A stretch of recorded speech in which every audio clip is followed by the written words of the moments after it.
Okay, on this video, we are going to dive into toxic cookware.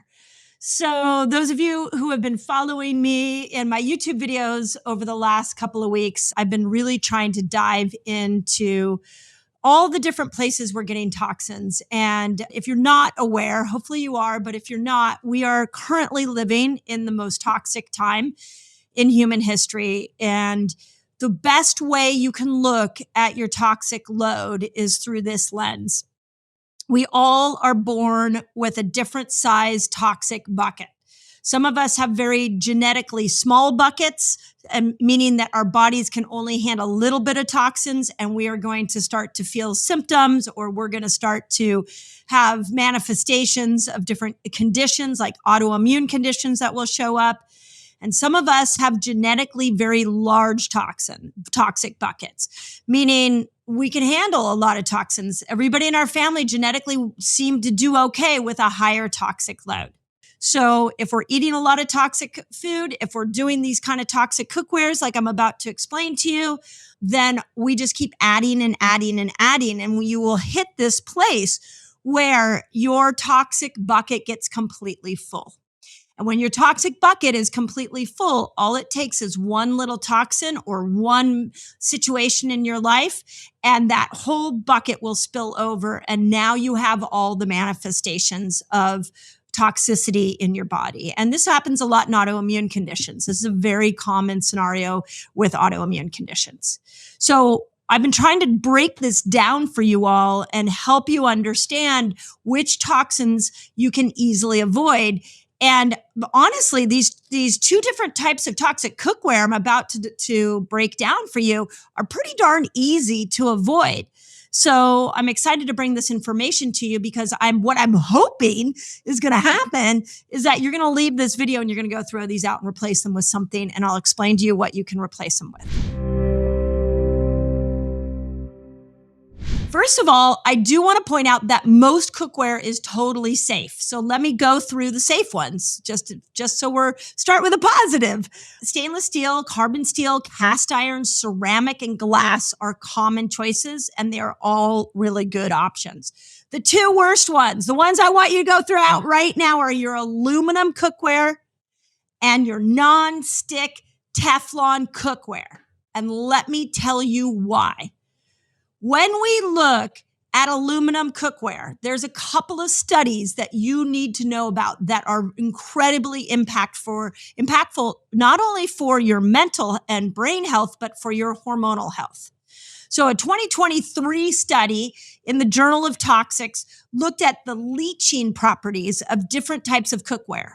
So leaching means when you put it on your stove top, it heats up, and whatever chemical is in that cookware is going to go into your food and you eat that food. So with aluminum cookware, it's very affordable, which is why it's so widely available.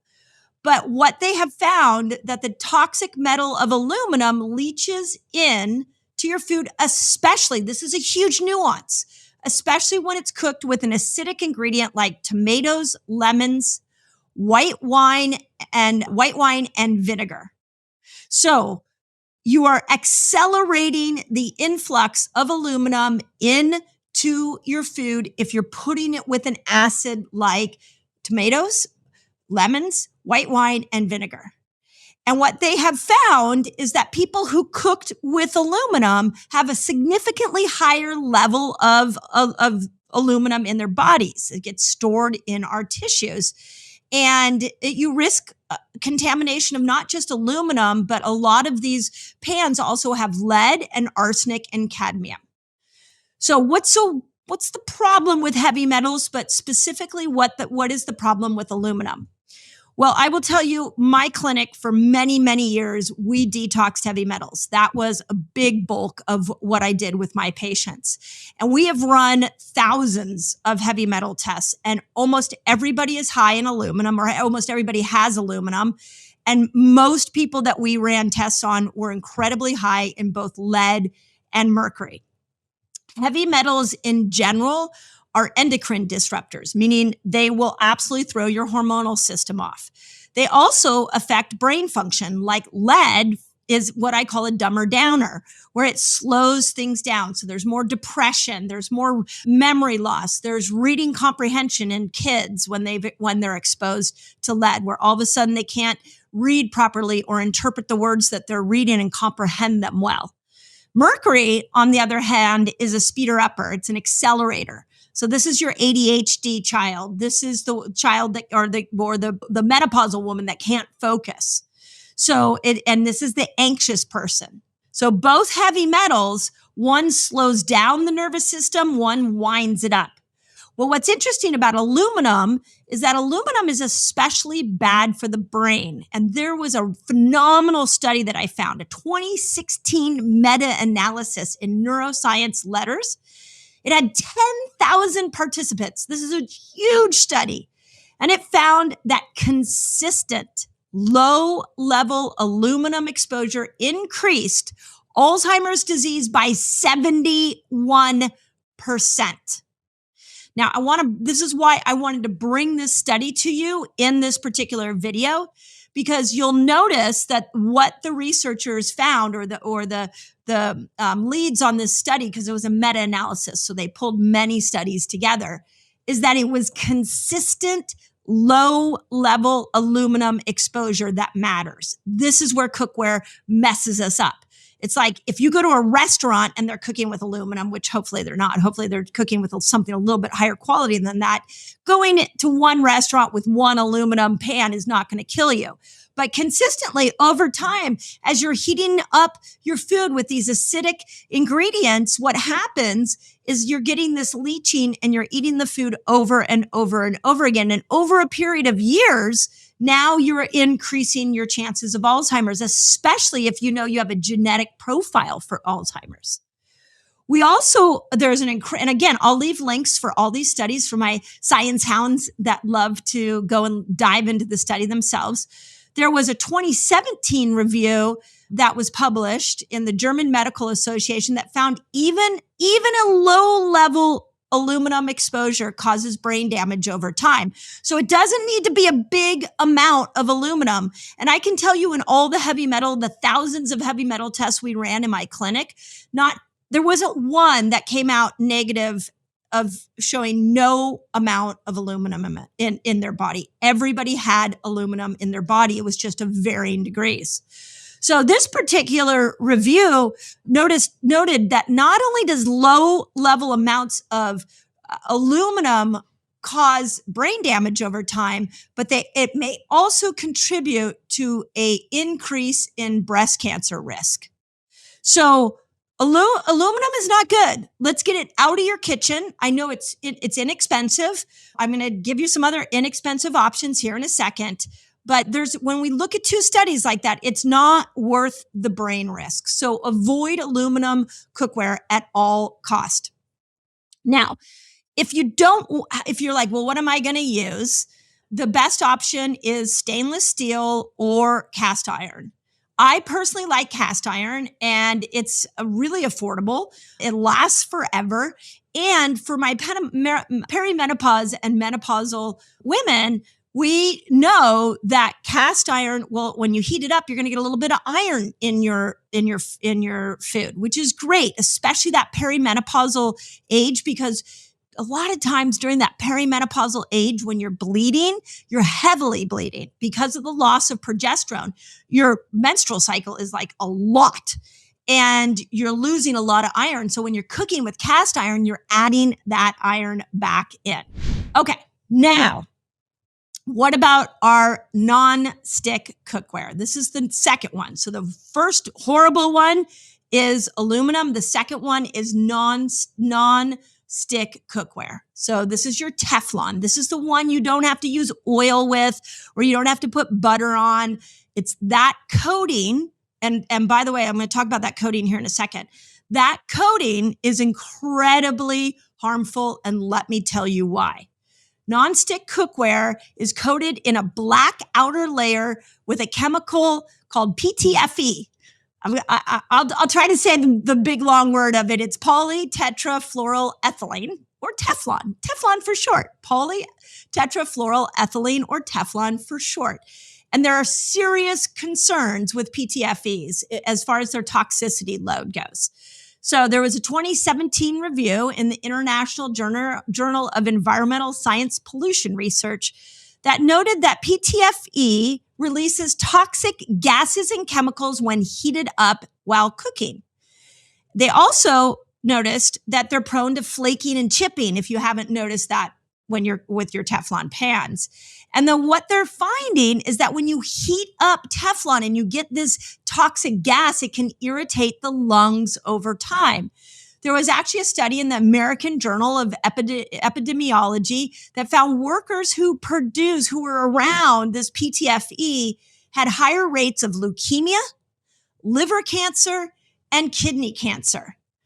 If that doesn't scare you enough, there was actually, a huge corporation, 3M and DuPont, and they're the two biggest manufacturers of PTFE. And they developed the chemical after their previous nonstick chemical, PFOA, was found to cause cancer. And what has happened is not only did they have one chemical on these Teflon surfaces that caused cancer, that was a PFOA, they then switched it to another chemical that caused cancer. So they just moved from one, they were in a tremendous amount of lawsuits. In fact, they have paid to date over $10 billion in lawsuits due to related health problems because of these nonstick cookware. But what these companies do is they go into these lawsuits and they get nailed, they pay their fine, and then all of a sudden they just change the chemical to a new name. So with these Teflon pans, they started off with PFOAs and now they're PTFEs, same damage, different chemical, and they just wait until they're sued again. But in the meantime, we have people that are developing cancer from cooking with these nonstick pans. So just because it's in your department store, just because it might be on Amazon, doesn't mean that it's been vetted for your safety. So be aware of aluminum, nonstick, get them out. Now, here's a real trick. And this is why I'm doing more and more on my YouTube channel here on toxicity, is that one of the things that some of the pan companies have done, especially when it comes to cast iron, is they say that they've pre-seasoned it. When you go to buy a cast iron pan, please don't buy it with pre-seasoning, because what that means is they've coated it with this PTFE chemical that's cancer causing. So what do you do instead? And again, let's go back to glass is fantastic. Stainless steel, amazing. Cast iron, if it's not pre-seasoned, incredible. Those are some of your best choices. The other really, if you're quite the home chef and you're wanting a really nice pan that cooks really well, try ceramic. I know that my staff are real fans of certain ceramic pans because we've had some discussions in my company about it. So I will leave a link here in the notes saying which is their favorite, because this literally just came out a couple weeks ago in one of our Slack channels. My team was geeking out over a very specific ceramic pan, and I'm going to leave that link here for you. But what I want you to understand is that what you cook with matters. And this is a part of a bigger conversation I want to have with you all, because I feel like this YouTube channel has been going now for almost a decade. And we've been having a very long conversation together. Many of you have been here that whole time. Please put it in the comments if you have. I'd love seeing the length of time you've been on my channel. But I came to you early on with fasting information and all the research on fasting. And in that, we started to unpack together this idea of autophagy and how the body can actually detox itself. And so I dove into a lot of the toxic ingredients that you need to get rid of. And what I honestly found with fasting is fasting helps this toxic load so much, because when you go into these longer states of fasting where you're stimulating autophagy, you're getting rid of cells that may have absorbed all of these chemicals over time, which is why I love fasting so much. And here I am 10 years later, more in love with fasting than ever before for a variety of of reasons, but largely because your own intelligence will get rid of these cells that have been absorbing these toxins, like the ones that might be in your pan. Autophagy typically gets rid of organic material, but when you go into a 17-hour fast or longer, you also can stimulate something called apoptosis. Apoptosis is where you've got this internal intelligence that realizes there are heavy metals and environmental toxins inside the cell.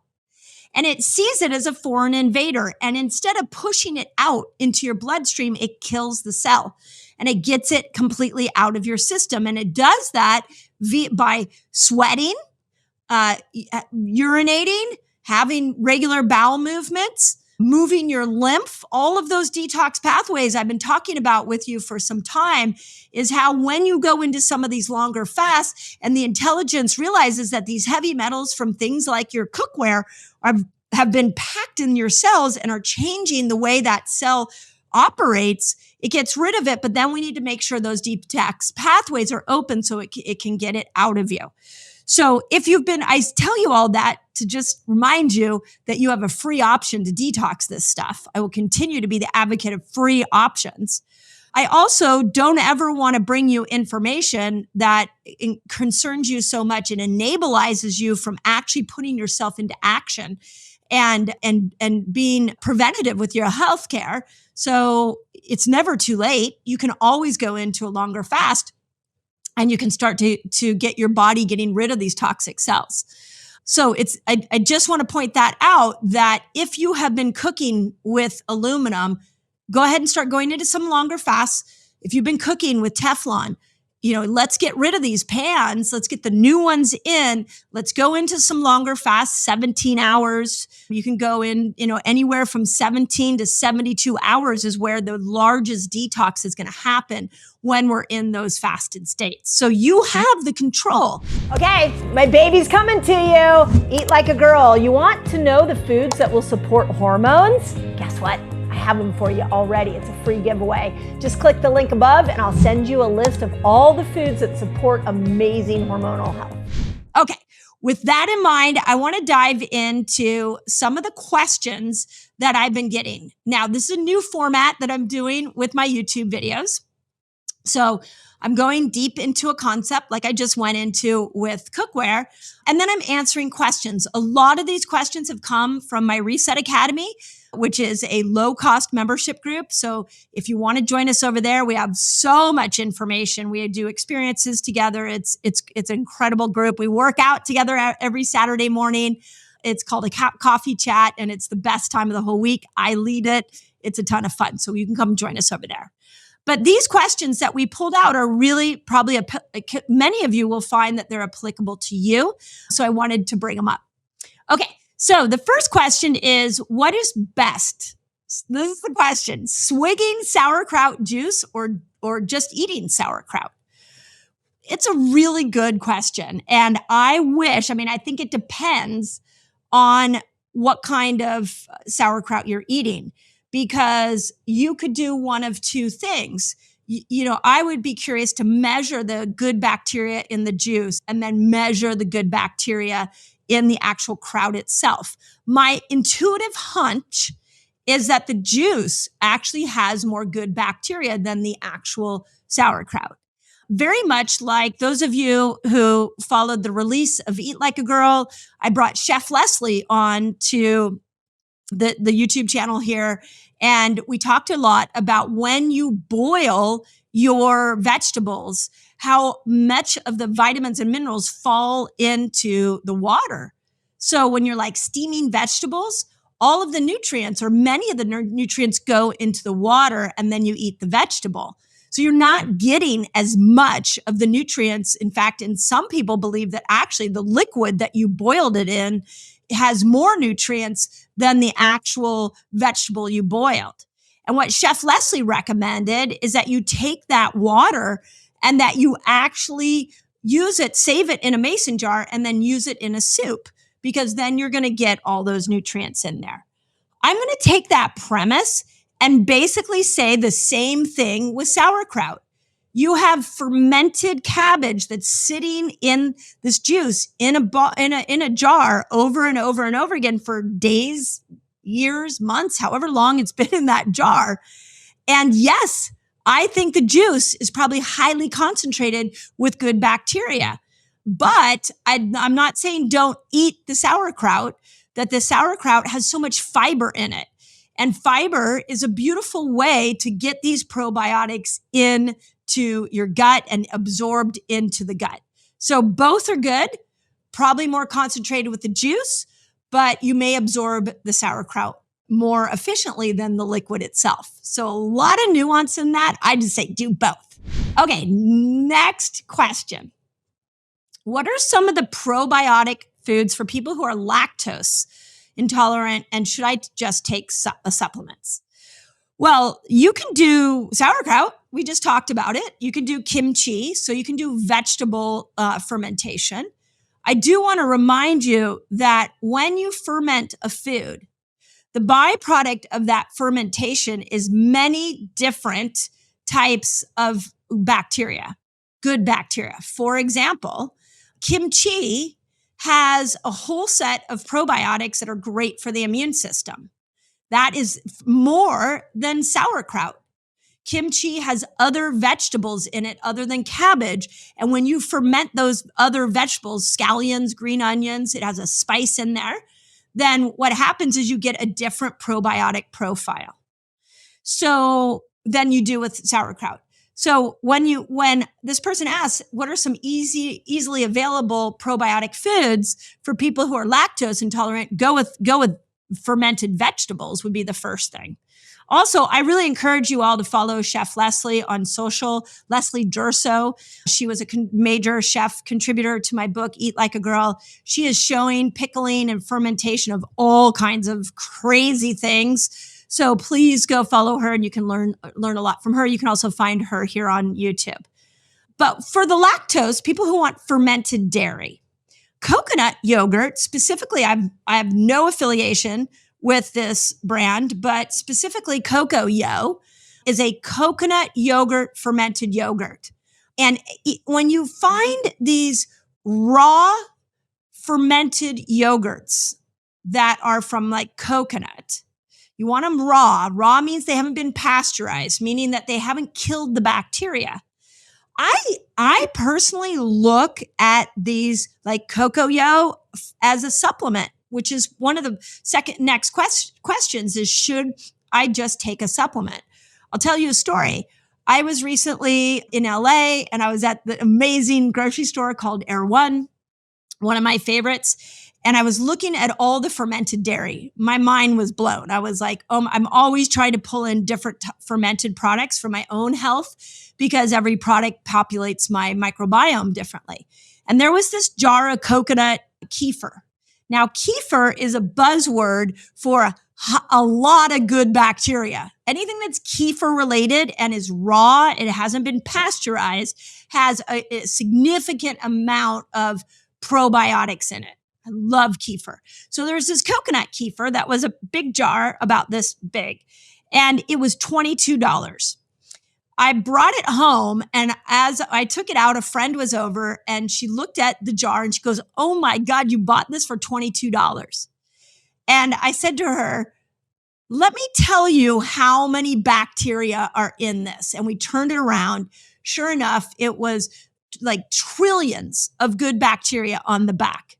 I told her, I'm like, you cannot buy a supplement with that many bacteria in it. And if I had a jar of probiotics that was $22 here and I put it next to the coconut kefir yogurt that was $22, would you think that it was too expensive for the probiotic? Now, some of you might say even that would be too expensive, but my point being is that what I'm going to hope you see from me over and over and over again as I dive into some of these deeper concepts here on YouTube is that food should be your go-to. Food should be your medicine first. I just had a consult this morning with a woman who we were looking on repairing her gut. And before I even recommended a supplement, I was like, we need to get you fasting and we need to feed your microbiome so we can increase the population of these good bacteria. And we got to do that for a month before we start throwing supplements at you. So to this woman who's asking, what do you do for lactose intolerant? You do coconut yogurt, coconut fermented yogurt. And if you can find coconut kefir yogurt, even better. And should you just take supplements? I think supplements are very helpful when you can't find coconut kefir yogurt or you can't find the food, then you supplement with it. That's the whole purpose here, is to supplement a healthy diet, but let's find it in food first. Next question. Do you have any recommendations on how to fast if you have endometriosis? Or conversely, how to eat for endometriosis? Well, the first thing I got to say is I love this person's question because they understand that I look at the fasting window and the eating window both as healing opportunities. So I love that I was asked either window, tell me how I can eat for endometriosis. So this is becoming more and more of a common problem. And endometriosis is kind of becoming we call it a trash can diagnosis, meaning that there is inflammation on that uterine wall. The question you want to ask yourself is, why is the uterine wall inflaming? Now, a lot of times it's inflaming because of toxins. So perfect for a conversation like this one, which is let's keep working together on bringing your toxic load down. So make sure you're getting toxins out of your food. Make sure you're getting toxins out of your cookware, like we discussed here, out of your laundry detergent. Let's bring your toxic load down off your beauty products, all of that. But then on the flip side of this, if it's inflammation of that uterine wall, then how do we bring inflammation down? And my favorite way to bring inflammation down is through fasting. Fasting works so well because it stops the barrage of chemicals coming in. And when your intelligent, beautiful body gets this barrage of chemicals coming in, the way it reacts and handles it is by inflaming. So in endometriosis, it inflames the uterine lining. So we can bring inflammation down with as little as a 15-hour fast. So please lean in to at least 15 hours. You can go longer if you want, but regular fasting is going to bring inflammation down. Now, what about making sure that you bring your toxic load down? At the beginning of this video, I talked about the toxic bucket. Let's take an inventory and really bring your toxic load down. But when I go to the last part of this question, which is how can I eat for endometriosis? You're really asking, how do I eat? What kind of anti-inflammatory diet should I be using? And that is where you have to come back to what nature provided you. Nature provided fruits and vegetables and potatoes and sweet potatoes. Anything that's come from the earth, especially if it's organic, it hasn't been sprayed with pesticides. If it is non-GMO, then it is not going to create an inflammatory response in your body. If it is highly sprayed, if it is manipulated and processed, your body doesn't know what to do with that alteration of that food. And so when you eat it, it inflames and the inflammation goes to a variety of places in your body. So let's get off the Western processed foods. Let's go back to what nature provided us. I don't know if this person eats meat, but if they eat meat, I highly recommend grass-fed anything, wild fish, because they're going to have more omega-3s. When you bring your omega-3s up, you start to bring inflammation down, which leads me to the last point and probably the most important point, and I saved it for the end, which is get off your toxic oils.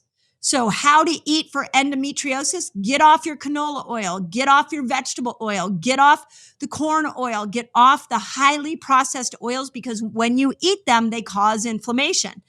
It baffles me how we have gotten to 2024 and our doctors are not making these one-to-one correlations. They're just throwing out a diagnosis, giving you a medication, recommending a pill, but not explaining to you that the French fries you're eating at your fast food restaurant is causing this inflammatory reaction over and over and over again. And your inflammation just happened inside that uterine wall, and now we call it endometriosis. This is how powerful food is. A lot of times, it's not so much what to eat, it's what not to eat. And that's what I hope you are getting. And when we go into these fasted states, what ends up happening is we give our body just enough of a rest that it can repair itself. You came in the most beautiful machinery that knows how to repair itself. Sometimes you just got to subtract from your life, subtract the toxic load, subtract the stress, and subtract the food, and watch how miraculous your body was built to be. You can heal yourself. You don't need a fancy, caretaker or supplement. Many times you don't need a fancy medication. Talk with your doctor about that. You need to understand how incredibly powerful the body you are living in right now is. And I hope videos like this help. So let me know, put it in the notes if this level of detail is working for you. If you have a great swap for cookware, put it in the notes so everybody, or the comments, so everybody can benefit from your knowledge. But as always, don't give up on yourself. We are living in the most toxic time in human history. I am bringing you the information as fast as I can get it to empower you. But ultimately, health is your responsibility. And the more you listen to videos like this, share videos like this, the healthier we all will become together. So as always, I hope that helps. You want to dive into autophagy more? I have a great video called The Best Way to Extend a Fast and Boost Autophagy. So go check out that video. Once you click into this fasted state, somewhere in between 8 to 12 hours, now the trick is, how do we stay there longer?